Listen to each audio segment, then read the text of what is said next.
YTN 라디오 이동현 뉴스 정면승부 2부 시작합니다. 도쿄올림픽이 한 달 앞으로 다가왔는데요. 아직도 하루에 1000명 안팎의 확진자가 나오면서 안전 우려가 여전합니다. 올림픽 지도, 독도 표기 문제도 남아있죠. 일본 게이센 여학원대 이영채 교수와 이야기 좀 나눠보겠습니다. 교수님 나와 계십니까? 네, 안녕하세요. 예, 오늘 올림픽이 한 달 앞으로 다가왔는데 고이케 도쿄 도지사가 휴가를 떠났다면서요? 예, 그 휴가라기보다는 이게 이제 필요에 의해서 갑자기 긴급 병원에 입원을 하게 되어 있는데요. 예. 근데 이 병원에 입원에 대한 시점이 조금 절묘한 타이밍이어서 좀 여러 억측이 난무하는 것 같습니다. 예. 예를 들면 원래 이 고이케 지사는 다음 중의원 선거에 출마를 해서 경우에 따라서는 이 다음 수상을 이 겨냥을 하고 있는 것도 있는데 예. 이런 의미에서 예전에 아베 전 수상처럼 이 타이밍에 사임을 생각하고 있지 않는가라고 하는 이야기도 있고요. 예. 또는 도쿄올림픽 개최에 대한 비난이 많기 때문에 입원을 하는 형태로 해서 그 비판을 수가 수상에게 돌리고 불식시키려고 하는 이런 퍼포먼스이지 않는가라고 하는 여러 억측들이 있습니다. 좀 타이밍이 좀 절묘한 것 같습니다. 우리는 그 재벌 총수들이 법원에 출두할 때 보면 항상 휠체어를 타고 가서 조롱의 대상이 되는데 일본 정치인들은 뭐 코너에 몰리면 자꾸 입원을 하는군요. 네, 고이케 지사 같은 경우는 아주 책임의식이 강하고 또 이 타이밍을 아주 잘 읽는다는 이런 조금 뭐랄까요 정치적 감각도 있어서 돌연 휴가 또는 병원 입원이 조금 정치적으로 조금 화제가 되고 있는 수도 것 같습니다. 있다. 알겠습니다. 자, 일본 아직 하루 확진자가 1000명 안팎이라고 하던데 백신 접종 상황은 어떻습니까? 네, 일본은 지금 현재 백신이 1차 접종이 2,400만 명 정도 되어서 예. 약 18.89% 되어 있고요. 예. 2회 접종이 된 사람이 약 1,000만 명 정도에서 아직도 8% 정도까지밖에 되고 있지 않는데요. 예. 그래도 고령자에 대한 접종률이 많이 증가하고 있고 대학이라든가 직장에서도 현재 접종을 확대시켜 가고 있는 것입니다. 이근데 올림픽까지 한 달 남았는데 한 달 동안 빠르게 접종한다고 그래도 지금 수치로는 뭐 30%를 넘기 어려워 보이는데 근데 지금 이 상황에서 올림픽 관중을 절반 정도 받겠다 이렇게 했단 말이에요. 괜찮을까요? 그렇죠. 예, 일본은 긴급사태 선언은 21일부로 해제했지만 이제 만연 방지 중점 대책이라고 해서 그래도 관리 상태를 7월 11일까지 하게 되어 있는데요. 이게 만약에 해제가 되면은 전체 정원의 50% 즉 1만 명 한해서 유관객을 하겠다고 하는 건데, 근데 여기도 지금 현재 조금 불투명한 게 만약에 긴급사태 선언이 다시 되게 되면 그때는 무관객으로 돌리겠다라는 이야기를 하고 있어서 예. 이것은 더 상황을 지켜봐야 될 것 같습니다. 예. 도쿄올림픽 조직위가 관중을 위한 코로나19 지침을 발표했다고 하는데 내용이 어떻습니까?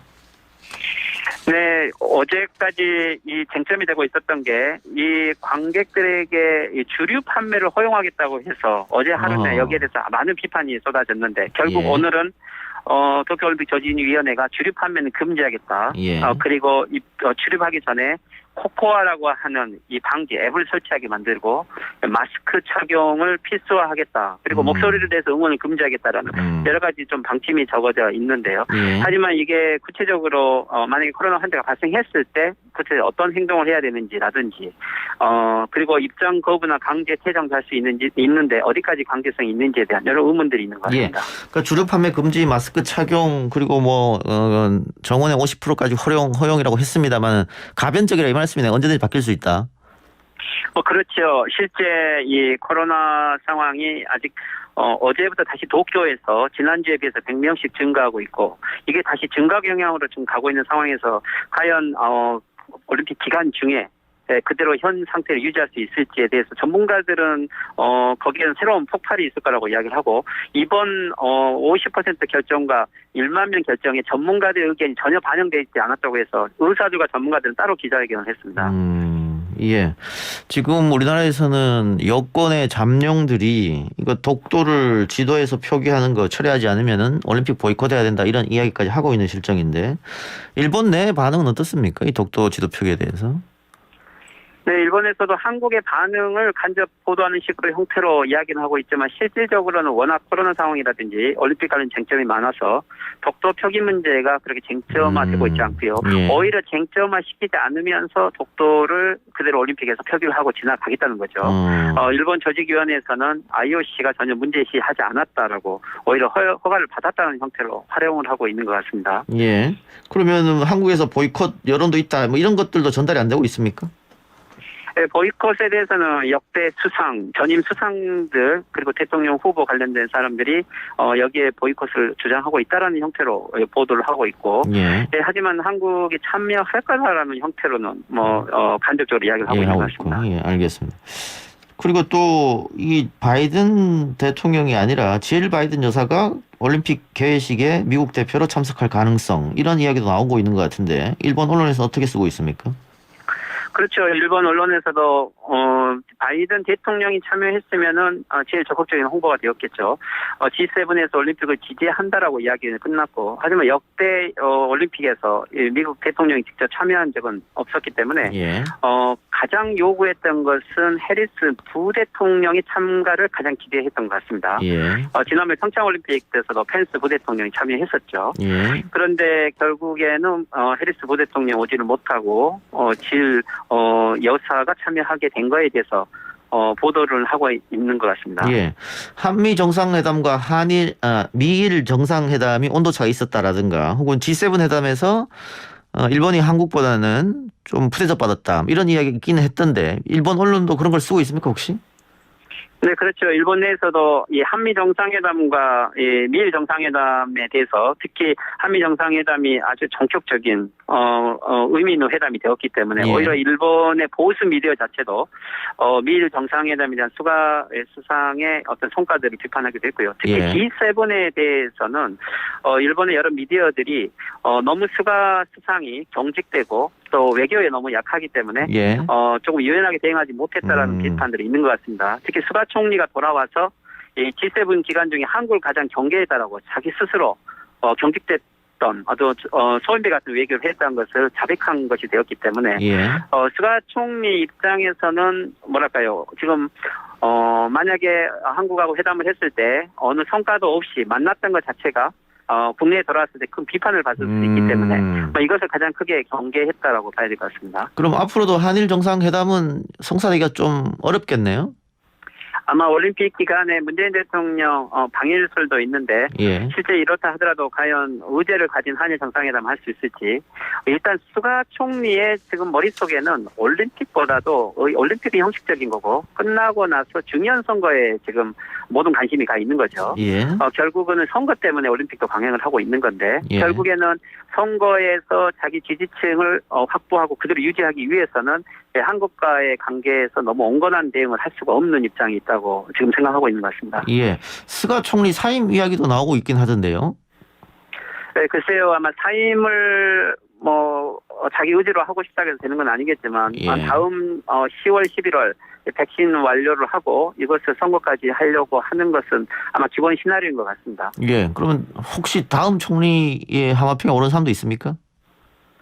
다음 총리에 대해서는 물론 지금은 스가 총리가 제 신임을 받을 수 있느냐 여기겠지만 예. 고이케 도지사도 만약에 정치인으로 변신할 수 있고 코노의 지금 현재 대신이죠. 예. 이런 사람들이든지 키시다 전 간사장이라든지 이런 분들이 다시 이름을 올라가고 있지만 물론 아베 수상의 복귀설도 나오고 있지만 좀 가능할 것 같지 않고요. 예. 현재로 보면은 일본 보수 정의에서는 스가 총리를 그대로 가야 된다고 하는 것들이 지금은 가장 유력할 것 같습니다. 예.